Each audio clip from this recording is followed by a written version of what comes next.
ഹൃദയരക്തം കൊടുത്ത് ഇന്ത്യയുടെ സ്വാതന്ത്ര്യം നേടിത്തന്ന മുസ്ലിം സമുദായം ഈ രാജ്യത്ത് സൗഹൃദത്തോടുകൂടി ഹൈന്ദവ സമൂഹത്തിൻ്റെ പ്രതിനിധികളെ പ്രസിഡന്റായി, പ്രധാനമന്ത്രിയായി, രാഷ്ട്രപിതാവായി, ആഭ്യന്തരമന്ത്രിയായി, സർവസ്വമായി കണ്ട് ആദരവോടുകൂടി രാജ്യത്തിൻ്റെ അഖണ്ഡതയെ താലോലിച്ചും മാനിച്ചും ജീവിച്ച മുസ്ലിം സമുദായത്തെ ഇന്ന് വേട്ടയാടിക്കൊണ്ടിരിക്കുകയാണ്. എന്തിനു വേണ്ടിയാ? ആരുടെ കൂടെ ചേർന്നിട്ടാണ്? സാക്ഷാൽ അമേരിക്കയുടെ ഒപ്പം ചേർന്ന്, ഇസ്രയേലിൻ്റെ കൂടെ ചേർന്ന്, അല്ലേ? ട്രംപിനോടൊപ്പം ചേർന്ന്, ട്രംപിനെ പോലൊരു കോമാളി നമ്മുടെ രാജ്യത്തും പ്രധാനമന്ത്രിയായി പോയതാണ് ഇന്നത്തെ നമ്മുടെ രാജ്യത്തിൻ്റെ ഏറ്റവും വലിയ ദുരന്തമെന്ന് പറയേണ്ടി വരികയാണ്. നോക്കൂ, നിങ്ങൾ ട്രംപിനെ നിങ്ങൾ യൂട്യൂബിലൊക്കെ കാണാം. അദ്ദേഹത്തിൻ്റെ പ്രസംഗങ്ങൾ, അദ്ദേഹത്തിൻ്റെ അഭിനയങ്ങൾ, അദ്ദേഹത്തിൻ്റെ ആൾക്കൂട്ടത്തിൻ്റെ മുമ്പുള്ള അഭിമുഖീകരണങ്ങളൊക്കെ എടുത്തു നോക്കിയാൽ നമുക്ക് കാണാം ഒന്നാം തരം കോമാളിയാണ്, ശുദ്ധ കോമാളി. എല്ലാവർക്കും അറിയാം, കാശാണ് ട്രംപിനെ പ്രസിഡന്റാക്കിയത്. എന്താ കാര്യം? ലോകത്ത് വിവിധ രാഷ്ട്രങ്ങളിലായി പരന്നു നടക്കുന്ന ട്രംപിൻ്റെ ബിസിനസ് സാമ്രാജ്യം, പണമെല്ലാം നിയന്ത്രിക്കുന്ന ഒരു ലോകത്താണ് നമ്മളിപ്പോൾ ജീവിക്കുന്നത്. പണമുണ്ടോ, കാശുണ്ടോ, കാശുള്ളവൻ എന്തുമാകാം എന്ന നിലയിലേക്ക് വന്നു. കാശുള്ളവൻ അധികാരികൾ കയ്യിലെടുക്കുന്നു. ട്രംപ് 2.5 ലക്ഷം കോടി ഇന്ത്യൻ രൂപ കറൻസി കണക്കാക്കിയാൽ 2.5 ലക്ഷം കോടി രൂപ സ്വന്തമായി ആസ്തിയുള്ള ആളാ. അമേരിക്കയിലെ ഏതാണ്ട് ഏറ്റവും വലിയ പണക്കാരനാണ്. ആര്? ട്രംപ്. ഈ മുതലാളി എങ്ങനെയൊക്കെയോ അമേരിക്കയിൽ അധികാരം പിടിച്ചെടുത്തു. അയാളാണ് എന്നിട്ട് പറഞ്ഞത് ഇസ്രയേലിന് എല്ലാ പിന്തുണയും, പാവപ്പെട്ട ഫലസ്തീനികൾക്ക് ഇന്നും ഒരു രാജ്യമില്ല, ആ ജനങ്ങൾക്ക് എന്നാൽ പൗരാവകാശങ്ങൾ കൊടുത്തില്ല. ഇവിടുത്തെ സംഭവങ്ങളിലേക്ക് ഇതിൻ്റെ സമാനതകളാണ്. രാജ്യത്ത് അവരെ ഏതെങ്കിലും കാരണവശാൽ എങ്ങനെ, അവർക്ക് രാഷ്ട്രമില്ലെങ്കിൽ പോകട്ടെ, അവിടെ അവിടെ ജനിച്ചവർക്ക് പൗരാവകാശം കൊടുക്കണ്ടേ? ഇവിടത്തെ പോലെ ഇന്ന് നാം അഭിമുഖീകരിക്കുന്നത് പോലുള്ള പ്രതിസന്ധി. പൗരാവകാശം നിഷേധിച്ചു ഇസ്രയേൽ. ആ ഇസ്രയേലുമായി ചേർന്ന് അതുപോലെ തന്നെ ഇന്നിപ്പോൾ ആ 2 പേരുമാണ് ദൗർഭാഗ്യവശാൽ നമ്മുടെ രാജ്യത്തിൻ്റെ പ്രധാനമന്ത്രിയുടെ കൂട്ടുകാരന്മാർ. 2 പേരാ. ഒന്ന് ട്രംപ് ജി, രണ്ടാമത്തേത് നമ്മുടെ നെതന്യാഹു ജി, മൂന്നാമത്തേത് നമ്മുടെ മോഡി ജി. ഈ 3 ആളുകളും കൂടി ചേർന്ന് നമ്മുടെ രാജ്യത്ത് ലോകത്ത് നടപ്പിൽ വരുത്തിക്കൊണ്ടിരിക്കുന്ന അക്രമപരമായ പ്രവർത്തനങ്ങൾ, ഐക്യരാഷ്ട്രസഭയെ കരുവാക്കിക്കൊണ്ട് ട്രംപ് കളിക്കുന്ന കളി, അമേരിക്ക കളിക്കുന്ന കളി, ഫലസ്തീനുകൾക്കെതിരിൽ ഇസ്രയേൽ കളിക്കുന്ന കളി, അതിന് സമാനമായ ഒരു കളി നമ്മുടെ ഇന്ത്യ രാജ്യത്ത് നിന്ന് കളിക്കാൻ നമ്മുടെ പ്രധാനമന്ത്രിയെ നിയന്ത്രിക്കുന്ന അതിൻ്റെ രാഷ്ട്രീയ പ്രസ്ഥാനവുമൊക്കെ കൂടി ചേർന്ന് നടത്തിക്കൊണ്ടിരിക്കുന്ന ചില ഇടപെടലുകളുടെ ആഘാതമാണ് നമ്മൾ ഇന്ന് നമ്മുടെ രാജ്യത്ത് അനുഭവിച്ചുകൊണ്ടിരിക്കുന്നത്. രാജ്യത്തിനോ ദ്രോഹകരമല്ലാത്ത മറ്റ് രാജ്യങ്ങളുടെ പ്രശ്നങ്ങളിൽ ഒരു രാജ്യം ഇടപെടാൻ ശ്രമിക്കുക, അതോടൊപ്പം തന്നെ മറ്റ് രാജ്യങ്ങളിൽ ആധിപത്യം ഉറപ്പിക്കാൻ ശ്രമിക്കുക. അതിന് നമുക്കിന്നറിയാവുന്ന കൃത്യമായ പദമാണല്ലോ സാമ്രാജ്യത്വം.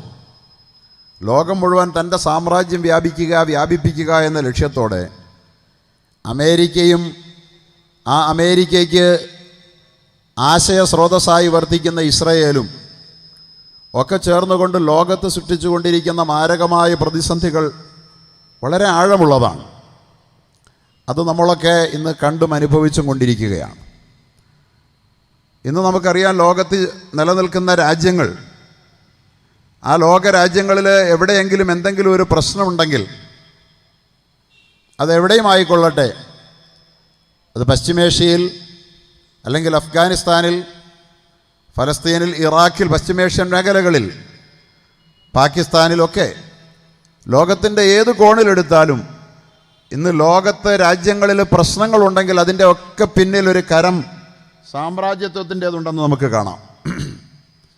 അമേരിക്കയുടെ ലോകാധിപത്യ മനോഭാവത്തിൻ്റെ സാക്ഷാത്കാരത്തിന് വേണ്ടി ജനങ്ങളെയും രാഷ്ട്രങ്ങളെയും തമ്മിലടിപ്പിക്കുന്ന, ചേരിതിരിക്കുന്ന പ്രയാസകരമായ അനുഭവത്തിൻ്റെ ആഘാതങ്ങൾ ലോകമാകെ ഏറ്റുവാങ്ങിക്കൊണ്ടിരിക്കുമ്പോൾ അതിൻ്റെ പ്രതിസന്ധികൾ ലോകത്ത് മുഴുവനും പ്രതിസന്ധിയുണ്ട്.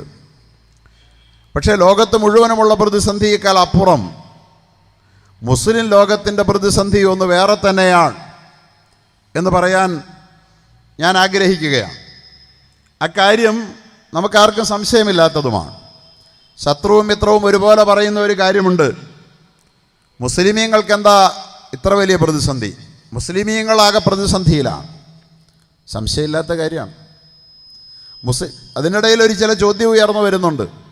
ഇസ്ലാം മതവും മുസ്ലിങ്ങളും അത്ര നല്ല പുള്ളികളാണെങ്കിൽ, നല്ലവരാണെങ്കിൽ, ലോകത്ത് ഇത്രയും പ്രയാസവും പ്രതിസന്ധിയും മുസ്ലിങ്ങൾക്ക് വരാൻ എന്താ കാരണം? അങ്ങനെ വന്നുകൂടാത്തതല്ലേ എന്ന് ചോദിക്കുന്നവരുമുണ്ട്. ഇനി കഴിഞ്ഞ ദിവസം യൂട്യൂബിൽ ചില പ്രശ്നങ്ങളൊക്കെ, സമകാലിക പ്രശ്നങ്ങളോട് പ്രതികരിച്ചുകൊണ്ടൊക്കെ പറയും. അതിൻ്റെ അടിക്കുറിപ്പായി വരുന്ന പല കമൻറ്റുകളും വായിക്കുമ്പോൾ അതിലൊക്കെ ചോദിക്കുന്നത്, മുസ്ലിമീങ്ങൾ നല്ലവരാണെങ്കിൽ അവർക്ക് മാത്രം ലോകത്തെന്താ അത്ര പ്രശ്നം എന്നൊരു ചോദ്യം ലോകത്തുയർന്നു വരുന്നുണ്ട്. സഹോദരങ്ങളെ, ഇതൊക്കെ ചോദ്യങ്ങളാണ്. ജനങ്ങൾക്ക് സ്വാഭാവികമായും തോന്നിപ്പോകുന്ന ചില ചോദ്യങ്ങളാണ്. ചില ആളുകൾ ബോധപൂർവം ആ ചോദ്യങ്ങളെ ലോകത്തിൻ്റെ മുമ്പിൽ ഉയർത്തി വിടാൻ ശ്രമിക്കുന്നുമുണ്ട്. ഒരു കാര്യം വളരെ വ്യക്തമായി പറയാൻ ആഗ്രഹിക്കുകയാണ്. ലോകത്ത് ഇന്ന് ഒരു ഏകധ്രുവ ലോകം കെട്ടിപ്പടുക്കപ്പെട്ടിരിക്കുന്നു. അമേരിക്കൻ സാമ്രാജ്യത്വം അവൻ്റെ ലോകമേധാവിത്വം മറ്റ് രാഷ്ട്രങ്ങളെ കൊണ്ട് ഐക്യരാഷ്ട്രസഭയിലൂടെ അടിച്ചേൽപ്പിച്ചിരിക്കുന്നു. തൻ്റെ ഇഷ്ടത്തിന് വിരുദ്ധമായതൊന്നും ലോകത്ത് നടന്നുകൂടാ. ഐക്യരാഷ്ട്രസഭയിൽ വീറ്റോ പവർ ഉപയോഗിക്കുന്നു. വീറ്റോ പവർ ഉപയോഗിക്കുകയാണ്. ഐക്യരാഷ്ട്രസഭയിലെ 198 അംഗരാഷ്ട്രങ്ങൾ എല്ലാം കൂടി ചേർന്നൊരു കാര്യം തീരുമാനിച്ചാൽ അത് ലോക സാമ്രാജ്യത്വത്തിൻ്റെ അപ്പോസ്തലനായ തലവനായ അമേരിക്കയ്ക്ക് ഹിതകരമല്ലെങ്കിൽ അവനതിനെ വീറ്റോ ചെയ്യും. അവിടെ നീതി ന്യായവും പ്രശ്നമല്ല. ചുരുക്കത്തിൽ ലോകത്ത് നീതിക്കല്ല സ്ഥാനം, പിന്നെന്തിനാ? ആയുധ കൂമ്പാരത്തിനാണ്, കയ്യൂക്കിനാണ് കാര്യം എന്ന ഒരു സംസ്കാരം നാം ജീവിച്ചുകൊണ്ടിരിക്കുന്ന ലോകത്ത് ഇന്ന് സാമ്രാജ്യത്വം വ്യാപിപ്പിച്ചുകൊണ്ടിരിക്കുകയാണ്. കയ്യൂക്കുള്ളവൻ കാര്യക്കാരൻ എന്നുള്ളത്, പ്രിയപ്പെട്ടവരെ, ഇന്നലകളിൽ കാട്ടിലെ കരിനിയമമായി നമ്മൾ തള്ളിക്കളഞ്ഞതായിരുന്നു. കയ്യൂക്കുള്ളവൻ കാര്യക്കാരൻ എന്നുള്ളത് കാട്ടിലെ കരിനിയമമാണ്. അത് നാട്ടിലുള്ളതല്ല, അത് മനുഷ്യർക്കുള്ളതല്ലെന്ന് പറഞ്ഞ് മാനവരാശി നിരാകരിച്ച ആ കയ്യൂക്കുള്ളവൻ കാര്യക്കാരൻ എന്ന ആശയത്തിന് ഇന്ന് ഐക്യരാഷ്ട്രസഭയുടെ സമ്പൂർണ്ണ പിൻബലമുണ്ട് എന്ന് വരുമ്പോൾ ലോകത്ത് നിലനിൽക്കുന്നത് നീതിയാണോ? നമ്മൾ പ്രശ്നത്തെ ശരിയായ അർത്ഥത്തിൽ വിലയിരുത്തണം. ലോകം മുഴുവൻ നല്ല വഴിയെ പോകുമ്പോൾ കുറേ മുസ്ലിങ്ങൾ മാത്രം വഴിമാറിപ്പോകുന്നു, അതുകൊണ്ട് മുസ്ലിങ്ങൾക്ക് പ്രശ്നമാണ് എന്ന് ചില ആളുകൾ അറിഞ്ഞും ചില ആളുകൾ അറിയാതെയും പ്രചരിപ്പിച്ചുകൊണ്ടിരിക്കുമ്പോൾ നമുക്ക് പറയാനുള്ളത്, ലോകത്ത് മുസ്ലിമീങ്ങൾക്ക് പ്രശ്നം ഇക്കാലത്തുണ്ടായേ പറ്റൂ എന്നാണ്. ബഹുമാന്യനായ ശ്രീ രാമഭദ്രൻ അവർകൾ പറയുകയുണ്ടായി, മുസ്ലിമീങ്ങൾക്ക് അങ്ങനെ അടങ്ങാൻ പറ്റില്ല. ലോകോദ്ധാരണത്തിന് ഏറ്റവും സഹായകമായ ഉജ്ജ്വലമായ ഒരു ഗ്രന്ഥം കയ്യിലുള്ള മുസ്ലിമീങ്ങൾ അനീതി കണ്ടാൽ അനീതിയോട് സന്ധി ചെയ്യാതെ അനീതിയെ അനീതിയാണെന്ന് അക്ഷരാർത്ഥത്തിൽ വിളിച്ചു പറയാൻ ബാധ്യസ്ഥരായ ഒരു ജനത എന്ന നിലയിൽ ലോകം അനീതിക്ക് കീഴ്പ്പെടുമ്പോൾ അതിൻ്റെ പ്രത്യാഘാതം ഏറ്റവും കൂടുതൽ ഏറ്റെടുക്കേണ്ടി വരിക മുസ്ലിങ്ങൾ തന്നെയാണ്. യാതൊരു സംശയമില്ല. ലോകം അനീതിക്ക് കീഴ്പ്പെട്ടിട്ടുണ്ട് എന്ന് ഞാൻ പറയുകയാണ്. ഇല്ലെന്ന് പറയാൻ വല്ലവർക്കും പറ്റുമോ? ലോകത്ത് അമേരിക്കയ്ക്ക് ഇഷ്ടമില്ലാത്തൊരു കാര്യം ലോകത്ത് അമേരിക്ക വെച്ച് പൊറുപ്പിക്കുമോ? നോക്കൂ, 7 മുസ്ലിം രാജ്യങ്ങളിൽ നിന്നൊരാളെയും തൻ്റെ രാജ്യത്തേക്ക് പ്രവേശിപ്പിക്കില്ല എന്ന് ലോകത്തിൻ്റെ കൺമുമ്പിൽ, ലോകത്തൊരു പക്ഷേ ഇന്ന് ഏറ്റവും അധികം ജനസംഖ്യയിലേക്ക് നടന്നെടുത്തുകൊണ്ടിരിക്കുന്ന, ഇപ്പോൾ ക്രിസ്ത്യാനിറ്റിയാണെന്നാണ് പറയുക, ആ ക്രിസ്ത്യാനിറ്റിയോടൊപ്പം 2070 ആണ്ടാകുമ്പോൾ ഏറ്റവും വലിയ ജനസംഖ്യ മുസ്ലിമീങ്ങളുടേതാകുമെന്ന് അമേരിക്കയിലെ പ്യൂ റിസർച്ച് സെൻറ്റർ വെളിപ്പെടുത്തിയതായി നമ്മുടെ വാർത്താ മാധ്യമങ്ങളിലൊക്കെ വരികയും നമ്മുടെ കേരളത്തിലെ മന്ത്രി അത് എടുത്തു പറയുകയും ഒരു ടി വിക്ക് മുമ്പിൽ എടുത്തു പറയുകയും ഒക്കെ ചെയ്തത്, അത് മറ്റൊരു ടി വിയുമല്ല, ജനം ടി വി കൂടിയാ ഒക്കെ ചെയ്ത ആ വാർത്തകൾ നമ്മൾ കേൾക്കുന്നുണ്ട്. അപ്പോൾ ഇത്രയും വലിയ ഒരു ജനസമുദായത്തിൻ്റെ, ഒരു സമൂഹത്തിൻ്റെ, അവർ ഭൂരിപക്ഷം വരുന്ന സുഡാൻ, ഇറാൻ പോലുള്ള രാജ്യങ്ങളിൽ നിന്നുള്ള ആളുകളെ, സോമാലിയൊക്കെ, അങ്ങനെയുള്ള രാജ്യങ്ങളിൽ നിന്ന് ഒരാൾ പോലും എൻ്റെ രാജ്യത്ത് പ്രവേശനം അനുവദിക്കില്ല എന്ന് പറയുന്ന നിലയിൽ വിസ അനുവദിക്കില്ലെന്ന് പറയും.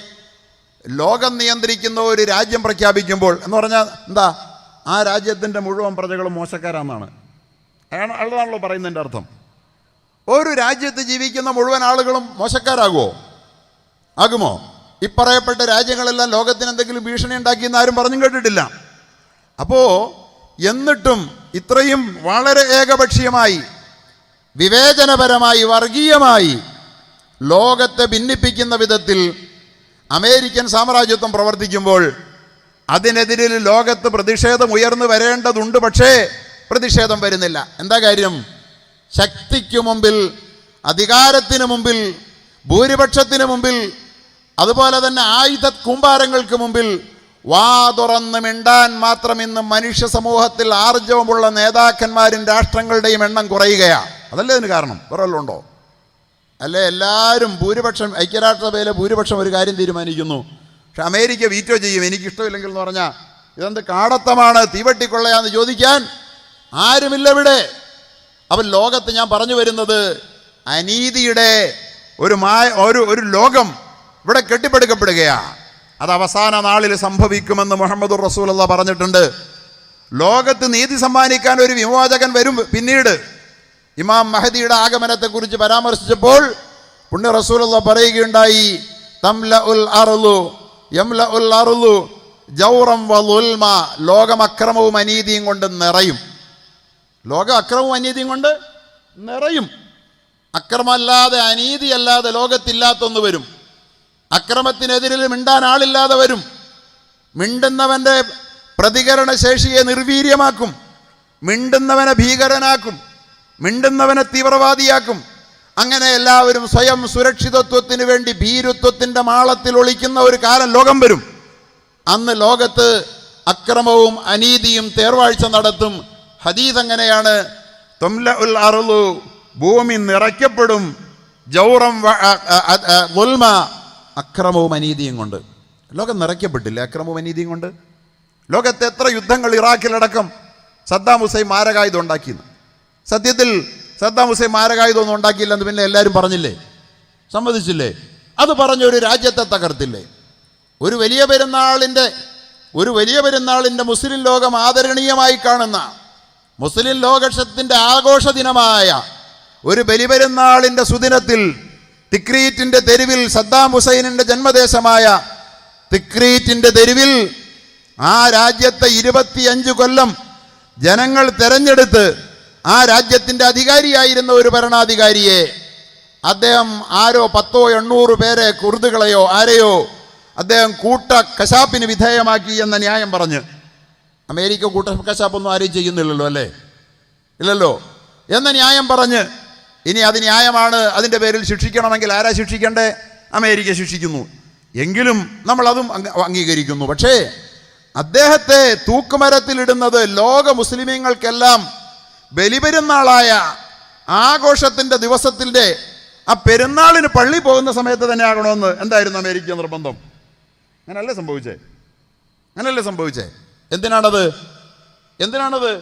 മുസ്ലിം ലോകത്തെ ആവോളം പ്രകോപിപ്പിക്കാനും അവരുടെ വികാരത്തെ വ്രണപ്പെടുത്താനും ഇവിടെ ചോദിക്കാനും പറയാനും ഒരുത്തനുമില്ല. അങ്ങനെ ഞങ്ങൾ ചെയ്താലും ഒരു രാജ്യത്തിൻ്റെ 1/4 നൂറ്റാണ്ടിലേറെക്കാലം, അരനൂറ്റാണ്ടോളം പ്രസിഡൻ്റായിരുന്ന ഒരാളെ, ഒരു അറബി മുസ്ലിം രാജ്യത്തെ അവിടുത്തെ പ്രസിഡന്റിനെ ജയിലിൽ, അദ്ദേഹത്തെ ഒരു വിചാരണ നാടകം നടത്തി പെരുന്നാളിൻ്റെ സുദിനത്തിൽ തൂക്കിലിട്ടാലെന്നല്ല, നിങ്ങളുടെയൊക്കെ പെരുന്നാൾ സന്തോഷത്തിൻ്റെ ദിനത്തിൽ തൂക്കിക്കൊന്നാൽ മിണ്ടാൻ ആരുണ്ടടാ എന്നായിരുന്നു അമേരിക്ക ചോദിച്ചത്. ആരും മിണ്ടിയില്ല. എന്താ അതിന് കാരണം? അക്രമം തേർവാഴ്ച നടത്തുന്ന ലോകമാണ്. അമേരിക്കയ്ക്കെതിരെ മിണ്ടിയാൽ ഒറ്റപ്പെടും. അപ്പം ലോകത്തക്രമം, അതിൻ്റെ കൂട്ടത്തിലാണ് ഐക്യരാഷ്ട്രസഭയിലെ വീറ്റോ പവർ കൂട്ടി വായിക്കേണ്ടത്.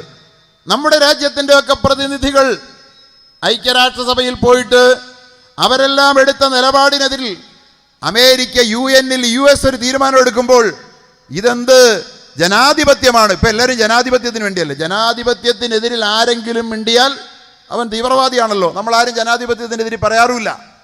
നമുക്കാർക്കും ജനാധിപത്യത്തോട് സ്നേഹം തന്നെയാണ്. പക്ഷേ ജനാധിപത്യത്തിനുണ്ടൊരു ദോഷം. ജനത്തിൻ്റെ ആധിപത്യമാണ് ജനാധിപത്യമെങ്കിൽ ജനം നല്ലവരാകുമ്പോഴേ ജനാധിപത്യം നന്നാവുള്ളൂ. നല്ല ജനമുള്ളിടത്ത് ജനാധിപത്യം നന്നാവൂ. ജനം ഭീകരന്മാരായാൽ ജനാധിപത്യം ഭീകരമാകും. ജനം വർഗീയവാദികളായാൽ ജനാധിപത്യം വർഗീയമാകും. ജനം കൊള്ളരുതാത്തവരായാൽ ജനാധിപത്യം മോശമായി മാറും. ദൗർഭാഗ്യവശാൽ ഏതാണ്ട് ആ വഴിയിലൂടെയാണോ നമ്മുടെ രാജ്യം പോലും പൊയ്ക്കൊണ്ടിരിക്കുന്നത് എന്ന് പേടിക്കേണ്ട ഒരു സാഹചര്യമുണ്ട്. അള്ളാഹു കാക്കുമാറാകട്ടെ എന്ന് നമുക്ക് പറയാനുള്ളൂ. ഇപ്പം ഞാൻ പറഞ്ഞത് ലോകത്തക്രമം നടക്കുകയാണ്. ഇതിനോട് ആരാ പ്രതികരിക്കുന്നത്? ഇതിനോട് പ്രതികരിക്കുന്നത് ഏതാനും ചില കോണുകളിൽ ചില മുസ്ലിം രാജ്യങ്ങളോ ചില മുസ്ലിം നേതാക്കന്മാരോ ചില മുസ്ലിം സ്ഥാപനങ്ങളോ ഒക്കെയാകുമ്പോൾ മുസ്ലിമീങ്ങളെ ഭീകരരാക്കി അവതരിപ്പിച്ച് അവരെ തകർക്കാൻ വേണ്ടിയിട്ട് എല്ലാ ശ്രമങ്ങളും അമേരിക്ക നടത്തുന്ന വളരെ ഭീകരമായ ഒരു ലോക സാഹചര്യം. ഇത് പ്രതിസന്ധിയാണ്. ആ പ്രതിസന്ധി ഇറാഖിലേക്ക് വരുമ്പോൾ, അത് ഫലസ്തീനിലേക്ക് നീളുമ്പോൾ, 70 കൊല്ലമായി ഫലസ്തീനികൾക്ക് രാജ്യം നഷ്ടപ്പെട്ടിട്ട് അവർക്ക് രാജ്യമില്ല.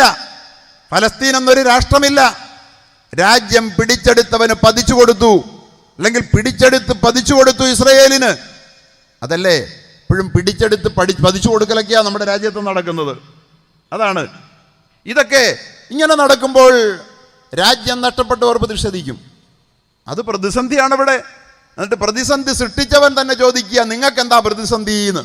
പ്രതിസന്ധി നിങ്ങൾക്കല്ലേ ഉള്ളൂ എന്ന് അല്ലേ?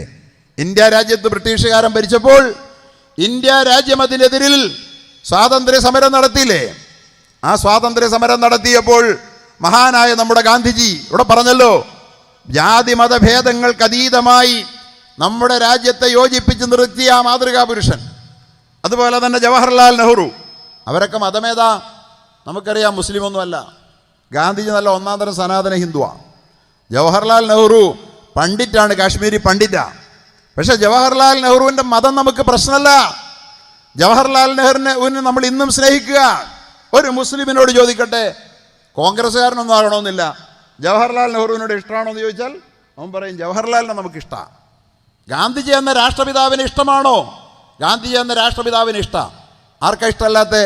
ഇവിടെ നമുക്ക് വർഗീയതയില്ല. പക്ഷേ അങ്ങനെയുള്ള അവരെല്ലാവരും ഒരുമിച്ച് നിന്നുകൊണ്ട് പൊരുതി. അന്ന് നമുക്ക് കുറേ പ്രതിസന്ധി വന്നു. ശത്രുവിനെ പുറത്താക്കാൻ, വിദേശ ആക്രമിയെ പുറത്തേക്ക് അയക്കാൻ നമുക്ക് പ്രതിസന്ധി ഉണ്ടായി. അതുപോലത്തെ പ്രതിസന്ധി ഫലസ്തീനികൾക്കുണ്ട്, അതുപോലത്തെ പ്രതിസന്ധി ഇറാഖികൾക്കുണ്ട്, അതുപോലത്തെ പ്രതിസന്ധി അഫ്ഗാനികൾക്കുണ്ട്. പ്രതിസന്ധികളുടെ പരിഹാരം ചർച്ച ചെയ്യുമ്പോൾ എല്ലാ പ്രതിസന്ധിയും നമ്മൾ ആലോചിക്കണം. മുസ്ലിം ലോകത്തിന് പ്രതിസന്ധി വരുന്നു എന്നും പറഞ്ഞ് അത് മുസ്ലിം ലോകത്തിൻ്റെ ഇസ്ലാമിൻ്റെ തകരാറാണെന്ന് വിലയിരുത്താൻ ശ്രമിക്കുന്നവരെ, പ്രതിസന്ധിയാണെന്ന് വരുത്തി തീർക്കാൻ ശ്രമിക്കുന്നത് പ്രതിസന്ധി ഉണ്ടാക്കുന്നവരാണ്. പ്രതിസന്ധി ഇല്ലെന്നല്ല, ഈ പ്രതിസന്ധി ഇസ്ലാമിന് പുത്തരിയുമല്ല, മുസ്ലിമീങ്ങൾക്ക് ഈ പ്രതിസന്ധി പുത്തരിയല്ല എന്നേ ഞാൻ പറയാൻ ആഗ്രഹിക്കുന്നുള്ളൂ. അത് പറയാൻ വേണ്ടിയാ. അഫ്ഗാനിസ്ഥാനിൽ പ്രതിസന്ധിയായി ഇപ്പോഴും അതെ. അഫ്ഗാനിസ്ഥാനിൽ പ്രതിസന്ധിക്ക് എന്താ കാര്യം? അവിടെ ആദ്യം റഷ്യൻ ചെമ്പട കയറി, എന്നിട്ട് അവിടെ അധികാരം പിടിപ്പിറക്കി. നജീബുള്ള വന്നു. നജീബുള്ള ആ രാജ്യത്തേക്ക് നജീബുള്ളയെ ഉപയോഗിച്ച് സോവിയറ്റ് റഷ്യ ഇടപെട്ടു.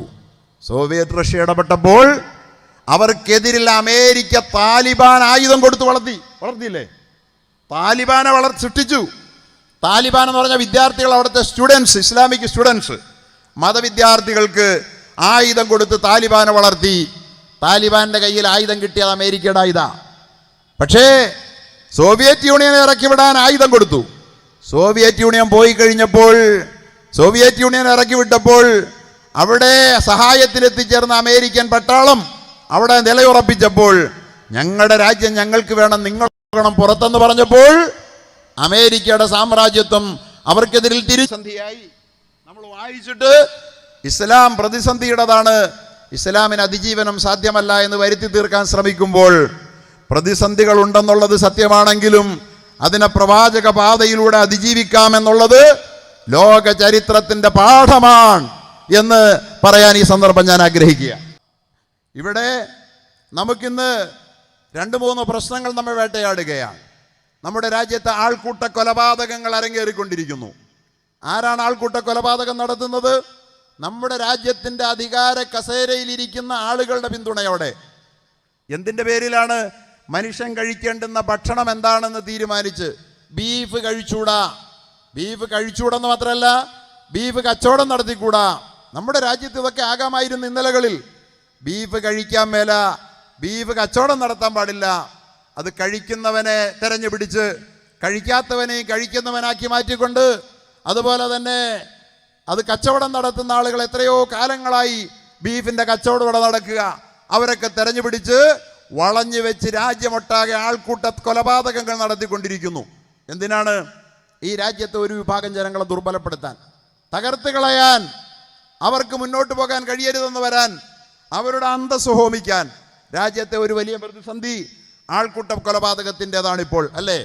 പാവപ്പെട്ട മാടുമായി യാത്ര ചെയ്തു പോയ അമ്മാവനെയും മരുമകനെയും രണ്ടുപേരെയും ആൾക്കൂട്ടം തല്ലിക്കൊന്ന് മരത്തിൽ കെട്ടി തൂക്കി. നമ്മുടെ രാജ്യം കണ്ടതാണ്. എന്തോ ഒരു ഭീകരമായ കാഴ്ചയാണത്.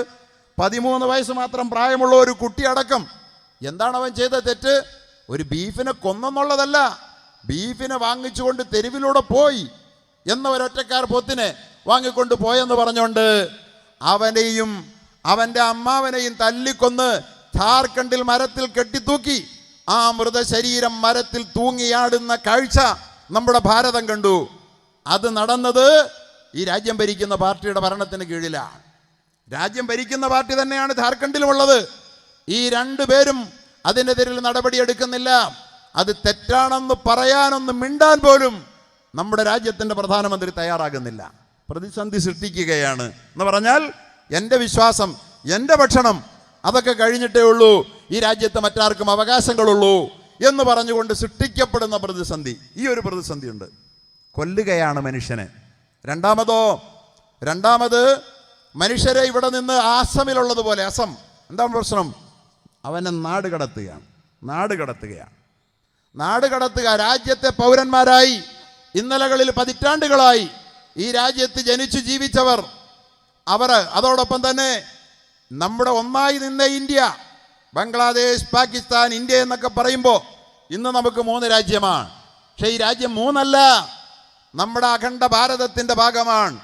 ഒന്നായി നിന്ന നമ്മുടെ ഇന്ത്യയെ സ്വാതന്ത്ര്യം നമ്മൾ വിദേശികളോട് ചോദിച്ച് മേടിച്ചപ്പോൾ ബ്രിട്ടീഷുകാരെ പുറത്താക്കിയതിൻ്റെ പക തീർക്കാൻ വേണ്ടി നമുക്കൊരിക്കലും സ്വൈരത്തോടു കൂടി ജീവിക്കാൻ കഴിയാതിരിക്കാൻ ആ സ്വാതന്ത്ര്യം കിട്ടിയ അന്നത്തെ രാത്രിയിൽ നമ്മളെ 2 രാജ്യമാക്കി വിദേശികൾ വെട്ടിപ്പിളർന്നു, അല്ലേ? പക്ഷേ ഒരു കാര്യം വളരെ വ്യക്തമായി പറയാൻ ആഗ്രഹിക്കുക, ഇതൊന്നും കൊണ്ട് ഈ പ്രതിസന്ധികൾ കണ്ട് പതറേണ്ടവരല്ല മുസൽമാൻ. അതാണ് ഞാൻ പറയാൻ ആഗ്രഹിക്കുന്നത്. കാരണം ഇവിടെ മുസ്ലിമിന് സ്വർഗമായിരിക്കുമെന്ന് അള്ളാൻ്റെ റസൂൽ പറഞ്ഞിട്ടില്ല. ഇവിടെ അങ്ങ് മുസ്ലിമായാൽ ഇവിടെ സ്വർഗം കിട്ടുമെന്ന് ചില ആളുകൾ പറയാറുണ്ട്. മുസ്ലിമായിട്ട് എന്തേ ഇവിടെ സ്വർഗമില്ലാത്ത എന്ന് ചോദിക്കുന്നുണ്ട്. മുസ്ലിമിന് സ്വർഗം കിട്ടുന്നത് മരണാനന്തര ജീവിതത്തിലാണ്. അദ്ദുന്യാ സിജുനുൽ മുഅ്മിനി വജന്നത്തുൽ കാഫിർ. ഈ ഭൗതിക ലോകമെന്നുള്ളത് സത്യവിശ്വാസിക്കൊരു തടവറയാണ്, ഒരു വിശാല ജയിലാണെന്ന് മുഹമ്മദ് മുസ്തഫ സല്ലല്ലാഹു അലൈഹി വസല്ലം പറഞ്ഞിട്ടുണ്ട്. ഒരു വിശാല ജയിലാ, തുറന്ന ജയില എന്ന് പറഞ്ഞാൽ മറ്റുള്ളവർക്കുള്ളത്ര സ്വാതന്ത്ര്യം മുസ്ലിമിനോട് ഉണ്ടാവില്ല. പ്രയാസങ്ങളുണ്ടാകും, പ്രതിസന്ധികളുണ്ടാകും, അതേ സ്വാതന്ത്ര്യം ഉണ്ടാകൂല. കാരണം എന്താ? അവന് മറ്റുള്ളവർക്ക് കഴിക്കാവുന്നതെല്ലാം മുസ്ലിമിന് കഴിച്ചൂടാ, മറ്റുള്ളവർക്ക് കുടിക്കാവുന്നതെല്ലാം മുസ്ലിമിന് കുടിച്ചൂടാ. അങ്ങനെ പലതിലും നിയന്ത്രണങ്ങൾ, അച്ചടക്കം പാലിക്കേണ്ട ഒരു മുസ്ലിം ഈ ലോകത്തൊരു തടവറയിൽ എന്ന പോലെ ജീവിക്കുമ്പോൾ വജന്നത്തുൽ കാഫിർ, ഒരവിശ്വാസിക്ക് വിലക്കുകളില്ലാത്ത, തടസ്സങ്ങളില്ലാത്ത ഒരു ലോകമായിരിക്കും ഇവിടെ എന്ന് പുണ്യ റസൂൽ പറഞ്ഞിട്ടുണ്ട്. അതുകൊണ്ട് പ്രതിസന്ധികൾ ഈ ലോകത്ത് വന്നു എന്നത് കണ്ടുകൊണ്ട് ഇസ്ലാമിൻ്റെ എന്തെങ്കിലും ഒരു കുറവാണ്, ഇസ്ലാമിൻ്റെ പരാജയത്തിൻ്റെ സൂചനയാണെന്ന് ആരെങ്കിലും കരുതുന്നുണ്ടെങ്കിൽ എനിക്ക് അവരോട് പറയാനുള്ളത്, പ്രതിസന്ധികളിലല്ലാതെ ഇസ്ലാം ഒരു കാലത്തും വളർന്നിട്ടില്ല, നിലനിന്നിട്ടില്ല, പുരോഗമിച്ചിട്ടില്ല എന്നുള്ളതാണ്.